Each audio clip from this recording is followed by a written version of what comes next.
You're thinking about moving to Dallas and everybody talks about Frisco, McKinney, and Allen, but what about the OG suburbs that built Dallas into what it is today?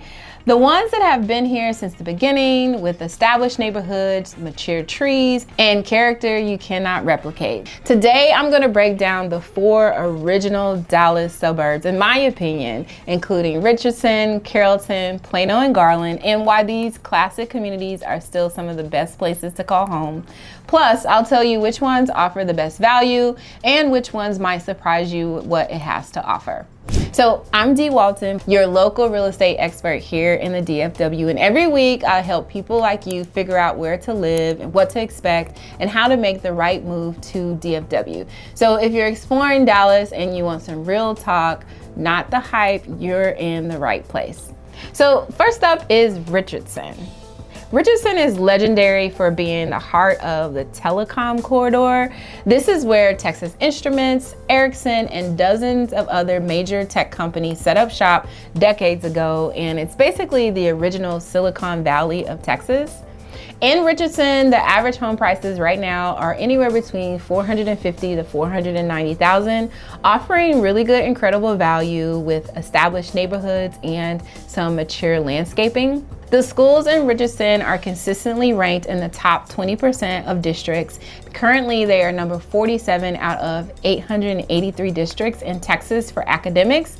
They're also well known for their excellent STEM programs and diversity. So from a lifestyle perspective, Richardson has the perfect suburban feel with urban amenities. Richardson offers an area called City Line, which is a major mixed-use development with shopping, dining, and entertainment.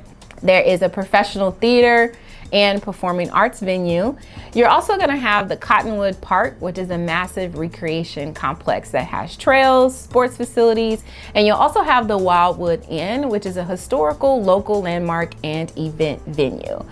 You're also gonna have an area called the Heights Park, which is great for families and playgrounds and sports courts. So let's talk about the commute. If you live in Richardson and you wanna get to downtown Dallas, it's about 15 miles or roughly 25 to 30 minutes. Richardson to the DFW airport is about 25 miles, also about 25 to 30 minutes.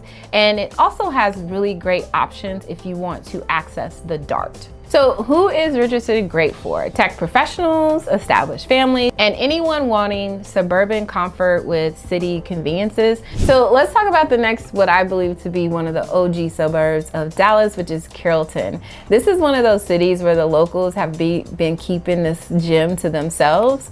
Carrollton has been around since 1878. I always like to throw a little history in my videos if you haven't noticed, but it has an incredible blend of historical charm and modern amenities. It's also one of the most diverse cities in Texas. Over 60 languages are spoken here in Carrollton.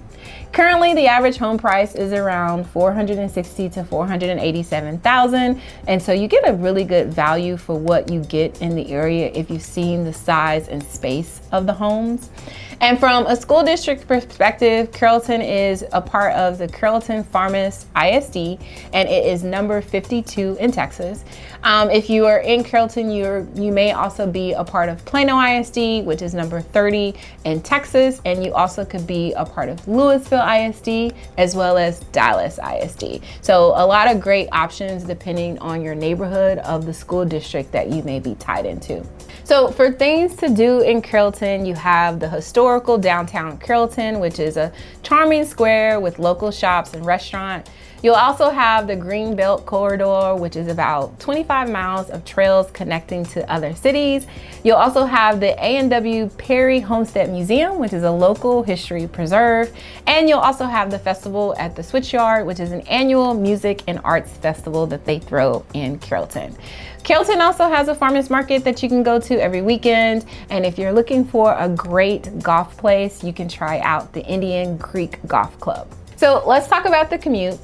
Carrollton to downtown is going to be roughly 22 miles, anywhere between 30 minutes or so. Carrollton to DFW is only 15 miles away, a quick 20-minute drive over to the airport. And also you'll have access to multiple DART rail stations as well for easy city access to Dallas. So who's Carrollton for? Families wanting diversity and a little value, young professionals, and anyone who wants small town charm with big city access. Carrollton is where you'll get the best of everything without paying too premium prices. And the really good thing about Carrollton is that you're so close to Dallas. So if you're thinking seriously about making a move to any of the OG suburbs, I would love to help you figure out which neighborhood is going to be the perfect fit in your family. So of course, I'll offer free consultation calls, no pressure. You can reach out to me whether you are ready to move right away or whether you're ready to move in 6 to 12 months. So it doesn't matter. You can click on the link that's in my description box and we can talk about your goals, your location, and everything in between to get you to Texas. So the third OG suburb, in my opinion, here in Dallas is going to be Plano, Texas. So Plano has actually put the suburban excellence on the map. This place has been a benchmark for family-friendly communities since the 1970s. Corporate headquarters and top-tier schools and that classic suburban lifestyle everyone tries to copy. Plano has all of that and more. The average home price in Plano right now is going to be between $570,000 up to $599,000, and you pay for that Plano premium, but there's a reason for that.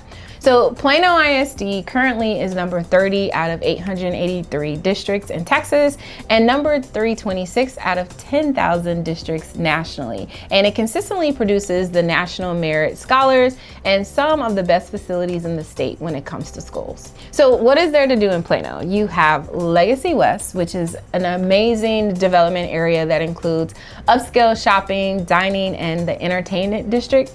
You also have the Shops at Willow Bend, which is one of my favorite malls, and it is going to give you premium shopping and everything in between. You're also going to have the Arbor Hills Trail, which is a really great place to go mountain biking. I told you guys before that I spent some time in California. Well, mountain biking there is really top tier, but the Arbor Hills Nature Park does give me a sense of that with 200 acres of trails and natural beauty.